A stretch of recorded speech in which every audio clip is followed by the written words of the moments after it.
Quiero hablar de la realidad material como grabación de los sucesos, o sea, los objetos como prueba o hecho. Y me pregunto, ¿podría explorarse e investigarse la historia sin acudir a los cuerpos y a la materia? ¿Hay historia más allá del cuerpo?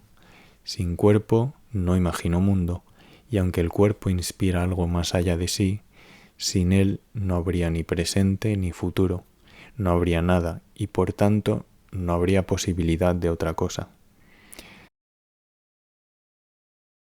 Tal vez la energía tenga cuerpo.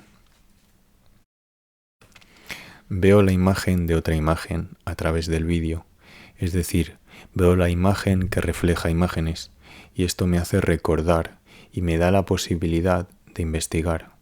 ¿En qué sentido? Al ver un nombre, puedo buscarlo. ¿Dónde lo busco? Bueno, en mi caso, o en internet, o en un libro, que diría son ambos cuerpos, cada uno de forma muy distinta.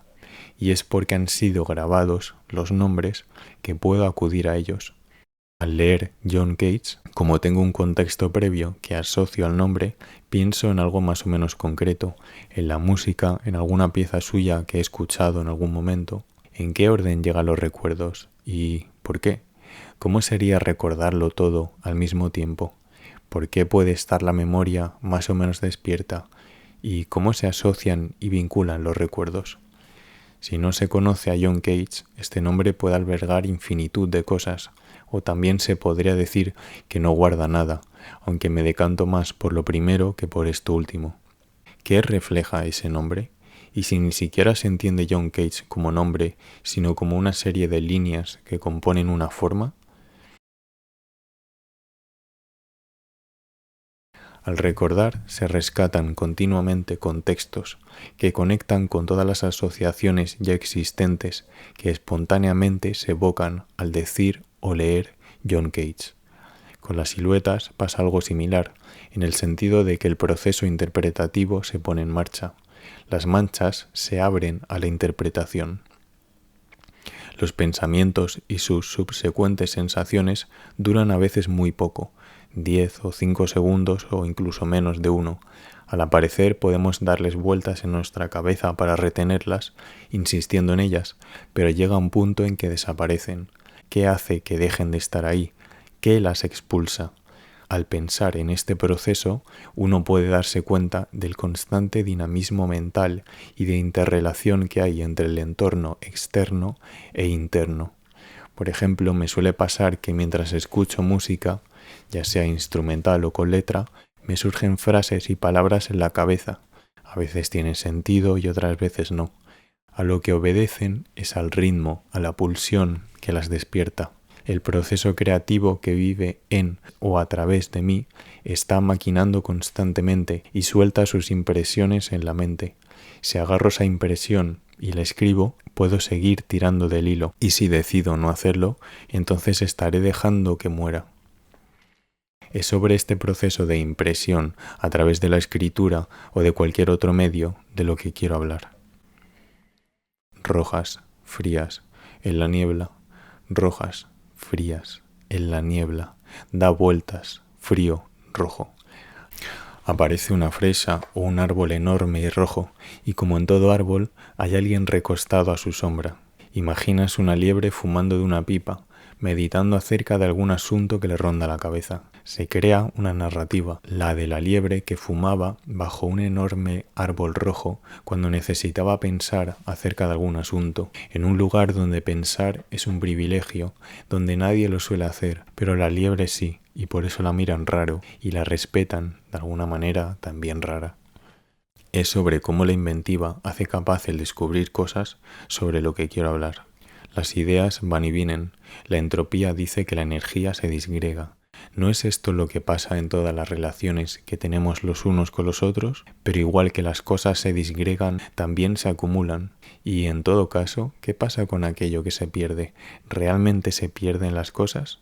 ¿O es que se transforman? La memoria perdura, aunque oculta.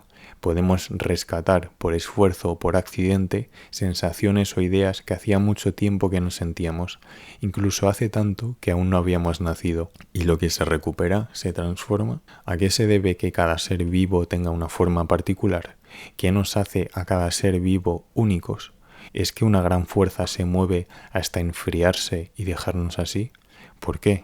¿Por qué los cuerpos acaban siendo como son? Una estrella acaba por convertirse en un planeta frío.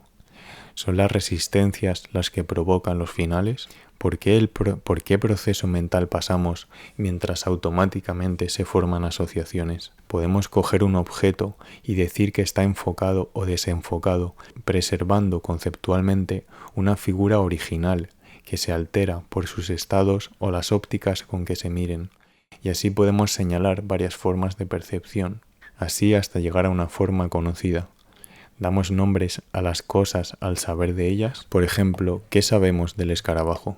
Podemos contar sus patas. Al ver uno lo detectamos. Un simple vistazo nos sirve para poder llamar cucaracha a esa cosa. Pero ¿qué significa una cucaracha? E igual podemos preguntarnos, ¿qué significa la vida? ¿Qué significa vivir? Podemos hablar de las partes de las cosas, de una pata, pero al nombrar esa cosa a la que llamamos pata, ¿qué estamos haciendo?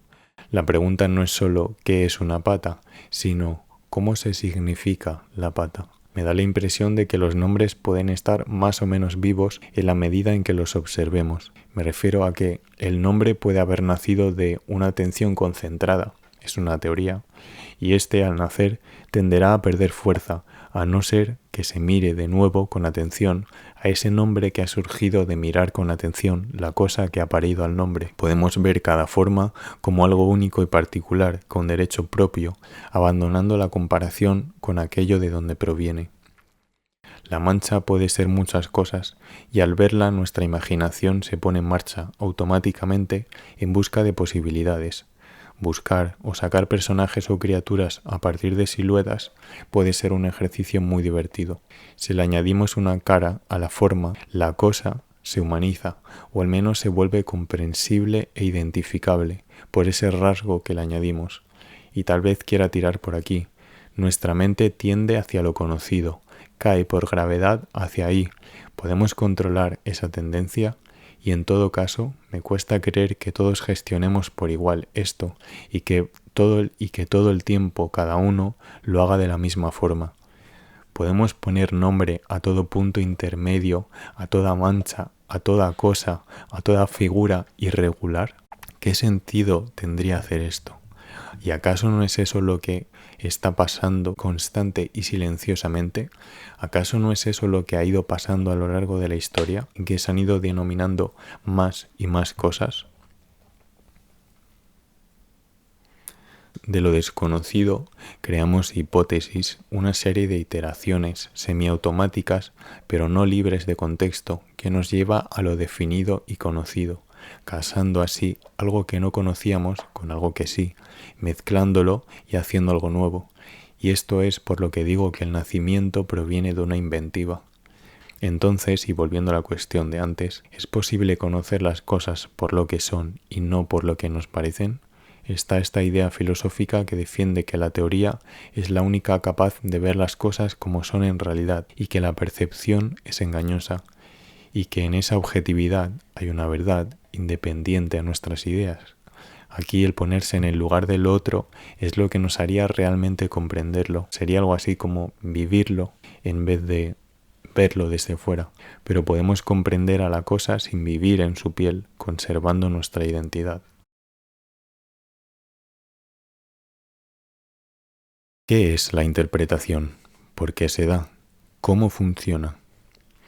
Pienso en la pareidolia, el ver formas de cosas que nos resultan familiares en lo aleatorio. Las nubes y las texturas de las paredes están llenas de posibilidades. Digamos que esta tendencia de nuestra mente a buscar un orden es una fuente de creatividad, donde lo aleatorio se encierra y separa algo más o menos claro, pero definido de algún modo, que se posee, se trae del caos, el infinito, al entendimiento finito.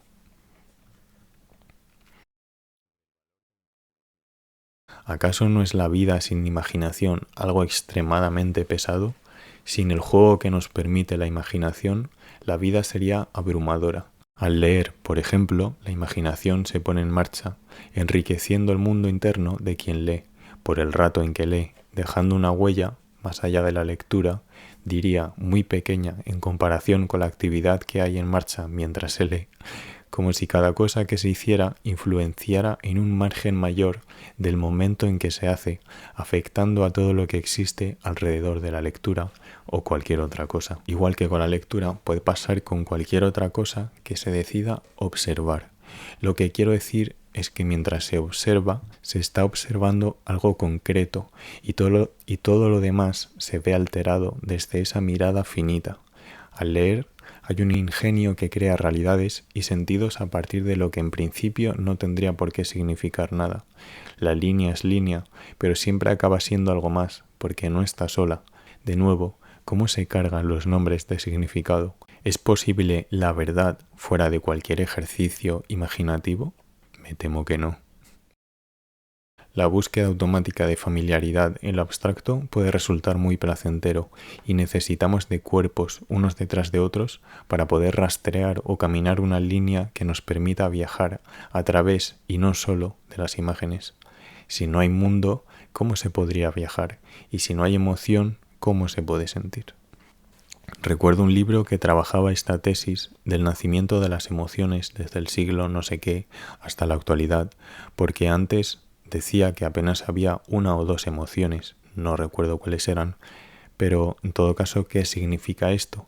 Que las emociones brotan o que se encuentran, que se definen, que pasan de ser algo irregular a algo regular, se crean artificios para conquistar lo complejo. Según todo esto que estoy hablando, la existencia podría decirse infinitamente rica y sería una cuestión de ver esta riqueza y de señalarla de algún modo.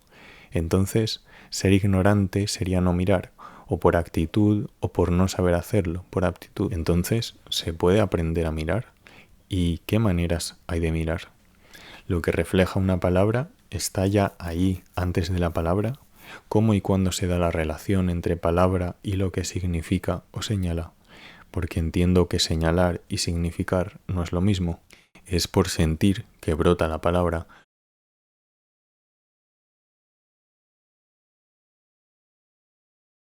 Por la diferencia hay posibilidad de paz o de guerra. En un mundo igual, en sentido literal, no hay movimiento y por lo tanto no hay vida. La paz no se da por igualdad, sino que se supone como un ideal a alcanzar de alguna manera a pesar de las diferencias, que siempre están ahí. Las diferencias son justamente lo que permiten a los nombres y a todos los seres vivos existir, y la inteligencia y el razonamiento son la capacidad de definir el principio y el final de algo. ¿Es la diferencia lo que da nombre a las cosas? Este es en definitiva el trabajo de la antropología, la diferenciación, análisis y nombramiento de lo que se observa. Pero, ¿pueden nacer nombres de distintas formas? Me da la impresión de que la antropología trabaja con lo que ya hay. Coge nombres, los disecciona y los junta para crear complejos, igual que lo hace con los seres que estudia y sus partes. Pero, ¿dónde nacen esas palabras que utiliza? La mirada antropológica es una de muchas formas de mirar, o así es como lo veo, y es a lo que voy, que siendo el mundo igual, a este se le puede mirar de muchas maneras, porque, por decirlo así, la pata del escarabajo siempre va a estar ahí y va a ser esa cosa, pero a no ser que se la mire y se la mire con atención o se la mire de cierta forma, no va a empezar a significar nada más. Entonces me da la impresión de que hay un proceso de significación a través de la mirada. Pero estas maneras deben ser hacia y gracias a las formas ya existentes, si no, no podríamos usarlas. ¿No guarda algo la piedra igual que lo hace la palabra? ¿No guarda cada cosa otra cosa aparte de sí misma? Entiendo la mirada poética como esta forma de ver que a su manera lo une todo, pero igual, con una mirada analítica podemos afirmar lo mismo.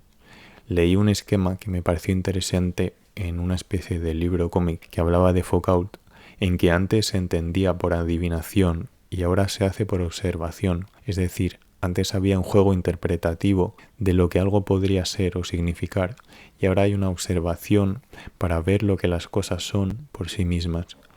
Y en estas dos miradas veo algo en relación con el alma o el juego interpretativo. Me parece que siendo miradas diferentes, a cada una se la puede defender por lo que ofrece, y además puede que una tenga algo que ver con la otra.